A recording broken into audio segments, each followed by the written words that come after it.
Unlocked is brought to you by Invincible, a program designed to unlock the potential of people and teams inside your organization. Join companies like Pfizer, Delta, the CDC, Google, and Chick-fil-A, and others in over 116 countries that are currently using this program to increase productivity and develop healthy cultures.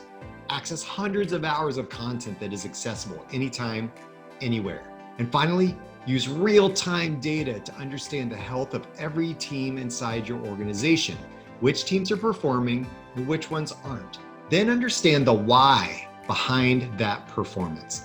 Get free access to Invincible for 30 days by visiting www.giant.tv/30days.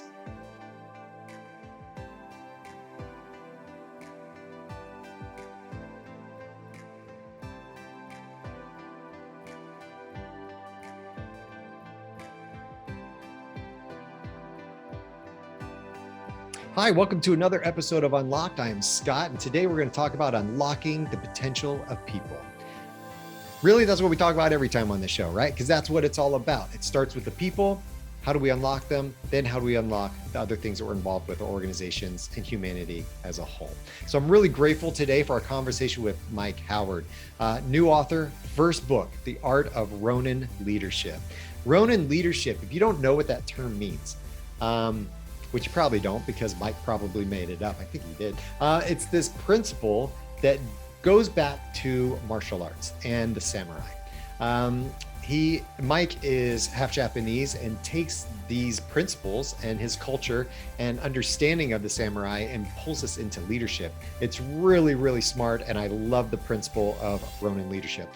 Mike was at Microsoft for 16 years as the chief security officer. He's been a police officer with the Oakland Police Department, and he's a 22-year veteran of the Central Intelligence Agency. So he's been around the block. He has seen leaders, he has worked under leaders, he has been a leader himself, and we can learn a few things from Mike in this interview. So listen up, here we go.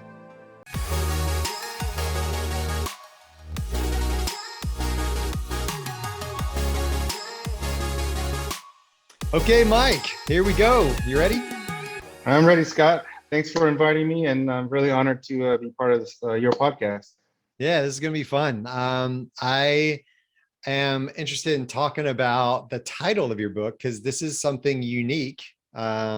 This idea of Ronin leadership. Not everybody probably knows about what that is. I want you to kind of start there for us. Okay. And then just right out the gate, new book, just came out in May. Talk about that title. It's your first book and why you kind of were so focused on that. Yeah, great question. Well, number one, I'm half Japanese. I've always been interested in martial arts, ancient samurai. Used to watch those movies as a kid, and one of the things you learn is that in the age of the samurai, there was a period of time when the samurai were working for different lords, feudal lords. But once Japan was centralized as a country, there was no need for that because the country had an army. So therefore, all these samurai were now without masters. They roamed the countryside, basically guns for hire or swords for hire, and they were called Ronin, Masterless Samurai. That's what the name refers to. And I was thinking, in my leadership journey, as I'm thinking about the title for the book, I've been on a lot of different enterprises. I've worked for a lot of people, but at some point, we'll have to learn to forge their own path to leadership, taking lessons learned, mistakes made, experiences, kind of mix that all up together and come out with, okay, what is your style of leadership?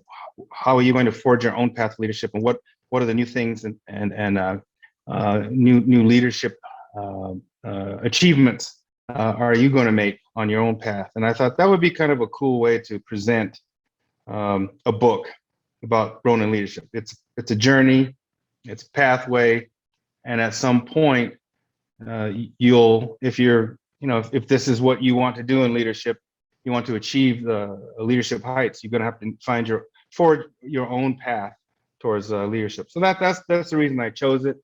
I thought it was an interesting take on leadership. Okay. So let's talk, let's stick on that idea of a path. Okay.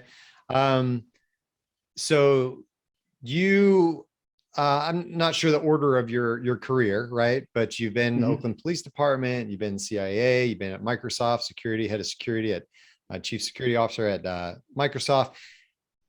What was your path like? Like, how did that impact how you wrote the book? Okay. Um, yeah, it was interesting because it it wasn't as if like I know my dad was military, right? At one point I had entertained the idea of going to like West Point or one of the academies, and then you get out of school right there and you're already commissioned as a second lieutenant or an ensign if you're in the Navy, and then you're in leadership right off the bat at a very young age. At the Oakland Police Department, I was a police officer, but I wasn't in charge of anybody but myself, right? And so I was learning and growing. Um, and so I was more of an individual contributor. But as I was writing the book, I could see that even at that point, I didn't necessarily think about me being a leader someday, but I was observing different people who I thought were, wow, those are people I'd like to emulate someday, right? And then when I got to CIA after a period of time there, and I was given my first leadership positions and got a taste of it, and then I realized, I kind of like this. I like the idea of being able to make decisions for the greater good of an organization. And then I realized I actually like leading people, and I liked the interaction and the ability to guide people and eventually mentor people. And as I progressed around my CIA career, I had bigger opportunities and bigger assignments to lead global teams. And then I knew that I was always going to be a leader. There was one time at CIA where sort of mid-career, I kind of took a different path from the typical spy stuff, and I worked in personnel and recruiting, and then I actually worked in the inspector general's office doing fraud, waste, and abuse cases as an investigator. But that was an individual contributor assignment, and I realized that I didn't like the fact that I had no ability other than to voice my opinion to affect what I thought would be maybe a better way to run an office or a better way to treat people, et cetera. So I realized at that point I would never go back to that again. I'd always be in a leadership position, and of course Microsoft, I was hired to run different groups. So, but that was kind of the path. I can't say it's natural, but it was natural for me, and I'm glad I did it that way. Yeah. Okay. That makes a lot of sense. And I think that a lot of us start our journey that way, right? Right. Young, coming out of school, we have bosses, right? Mhm. And we observe. And a lot of us, are going to lunches or going out on excursions with our workmates and colleagues going, if I ever start or whatever, I'm never going to run it like them. Right. Like we're always looking Right. back at like what not Yeah. to do with some of our bosses. And I think it's that mindset of, are we, now that we are leading people, are they looking at us like in their Mhm. journey of, hey, I definitely don't want to lead like that, like Skot. Right. Or are they saying, I love that quality about Skot's leadership. If I ever run a firm, I'm gonna treat my people like Skot does. You know, Yeah. and I don't know if leaders think about that. At the end of the day. I mean, I think to a certain extent, I mean, we're all human beings, and we all have egos, and we all want to, feel as if that the people that we're leading want to emulate us to a certain extent. But our leadership styles are different, right? And some people may say, hey, I like Mike Howard's style because he's inclusive and blah blah blah. Years ago, I remember when I got some emotional intelligence training with my team, one of my leadership team at Microsoft. One of the things I learned about myself was I wasn't directed, right? So I was good about being, I could dance around the edges, but actually being direct about, what I actually felt about situations, as opposed to someone kind of, when you don't understand what I'm trying to get across, right? And so subtleties. And so that was a great lesson. And so we all have different leadership styles. I would hope that if we're demonstrating the traits that encourage people and are inclusive. And yes, people have to get the job done. That's number one, right? We still have business goals, but as long as you don't leave dead bodies in the wake and you're encouraging and mentoring, then I would say that, 9 times out of 10, the people following you will want to emulate at least parts of you, right? But again, that goes back to that Ronin thing, right? I don't want my former direct reports to be a clone of Mike Howard. I want them to take whatever traits they believe I had that made them better leaders, and then tack on whatever traits that they possess themselves so that they can be the full package for themselves, right? I love that thought. I think that's really good. Because I want to be a good leader to the people I'm leading.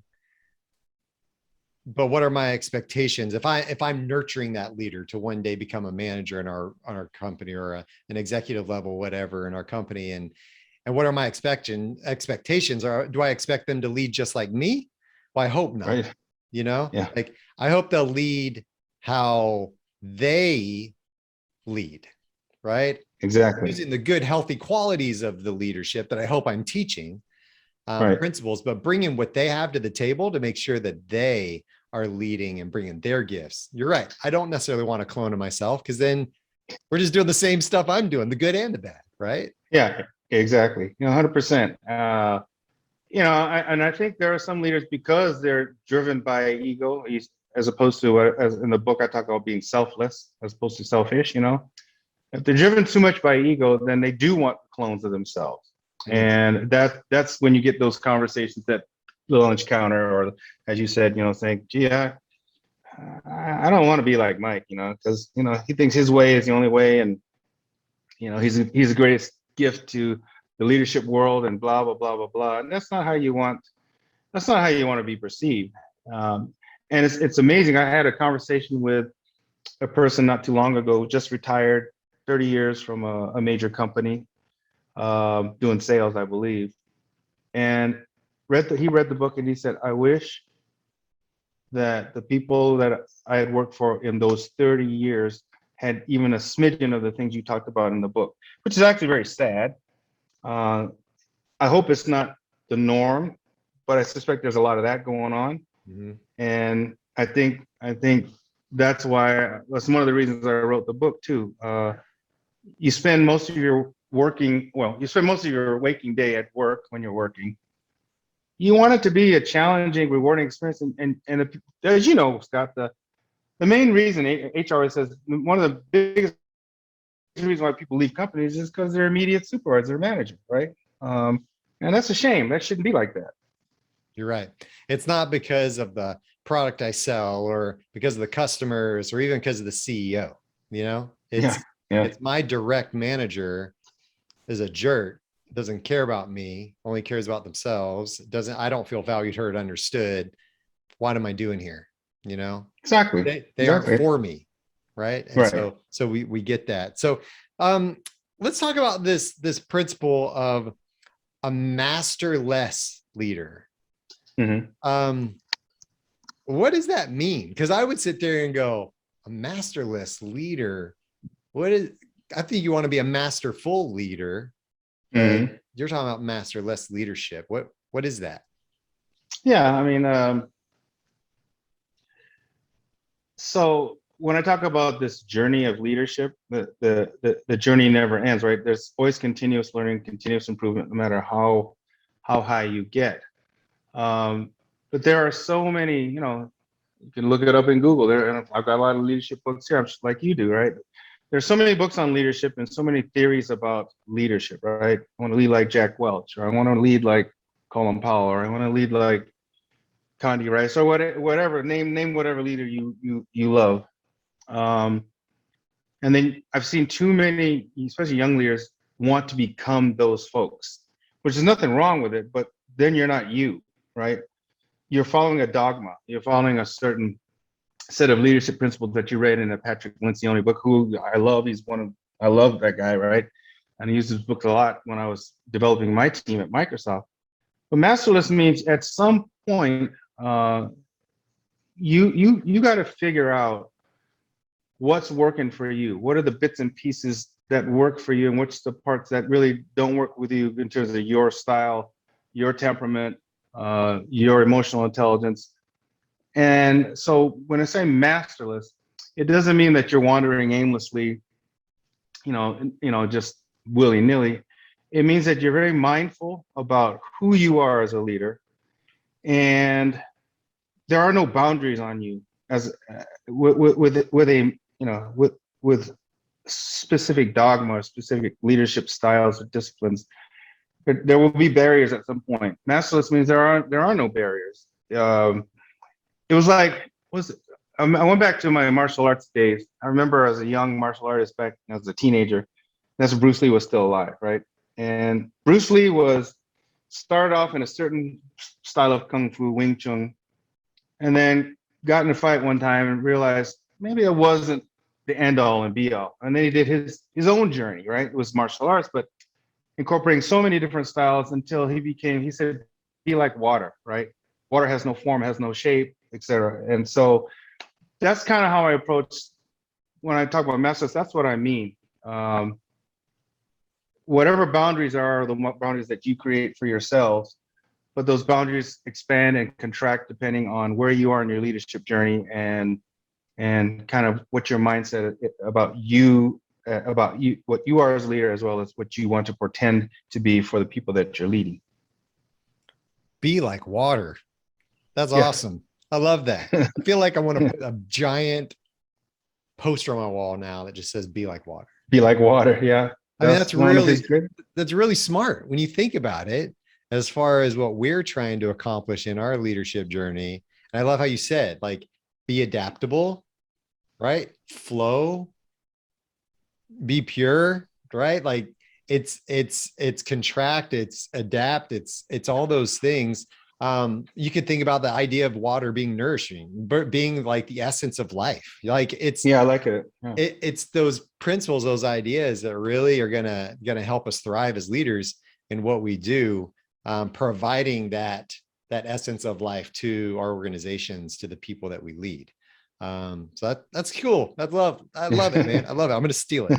Thank you, Bruce Lee. Thank you, Mike Howard. Mr. Lee. Thank you, Mike Howard. I appreciate it. Good, very smart. So, is there a story that sticks out to you inside of your career path, inside of your journey through leadership, of either being impacted in a positive, negative way with a leader, and or is there a personal leadership story where you were on the leadership side, kind of mentoring somebody else through that journey?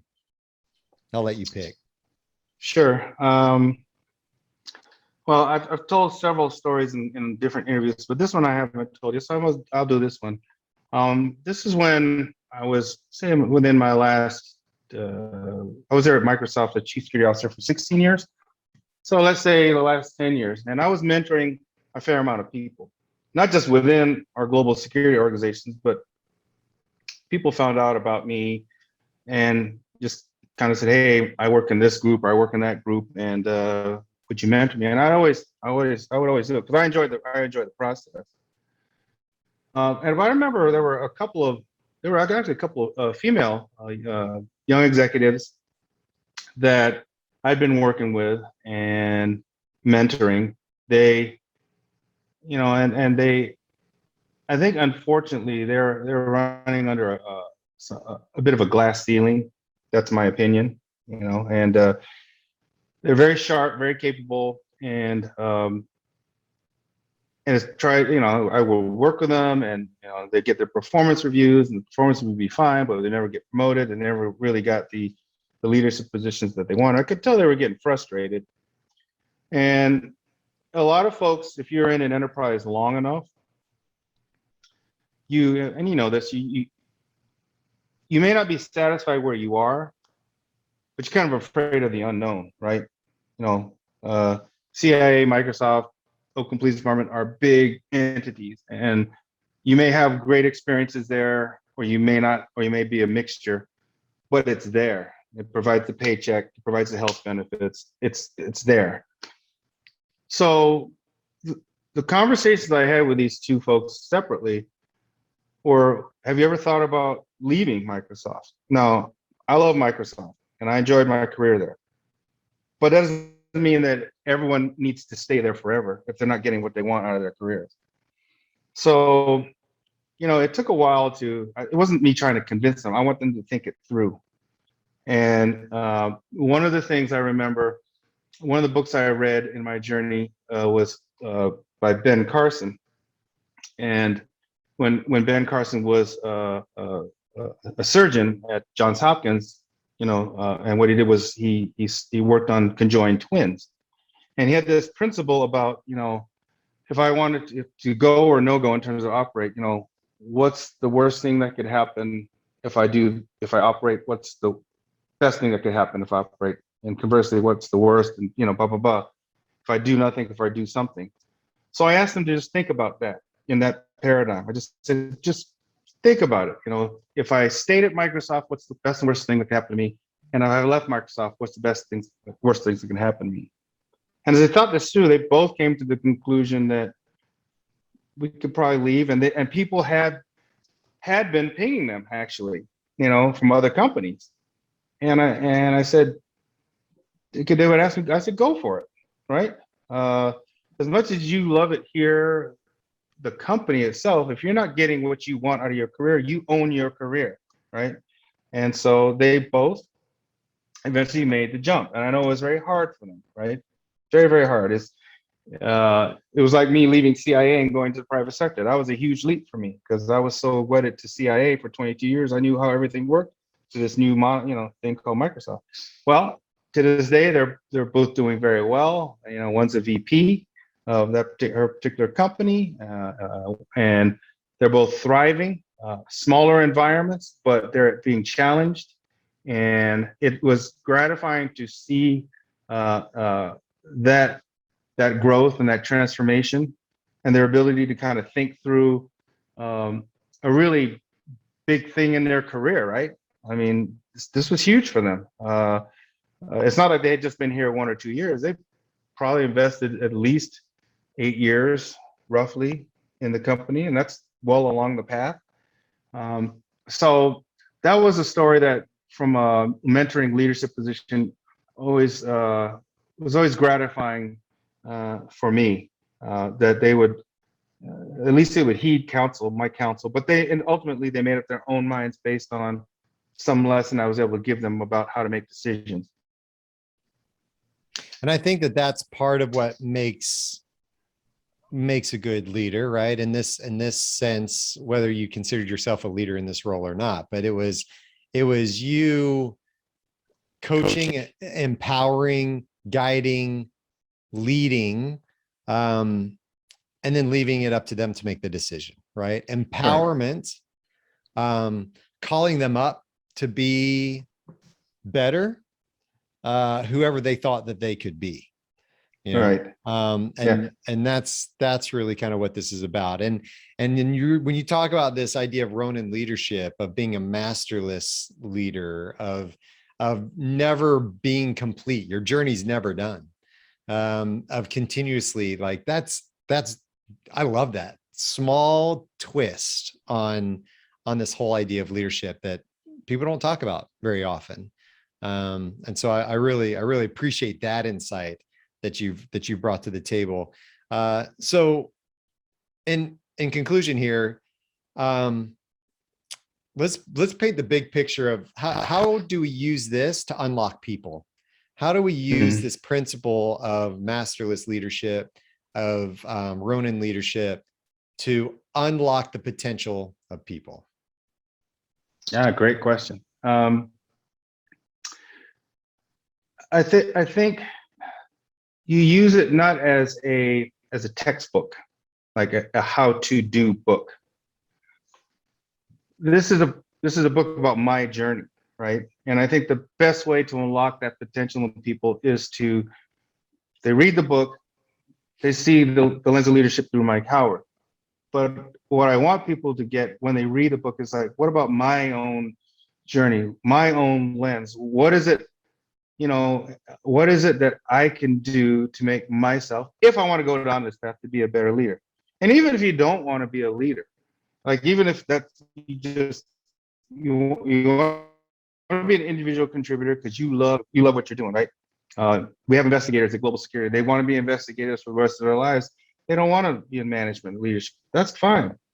But no matter where you are, you could still look at it and say, how can I make myself better? What are the things I can do to extend myself? How can I put myself out there emotionally, right? Because one of the things I think hopefully you gleaned from the book is that I'm pretty transparent about mistakes I've made and where I have stepped in it, right?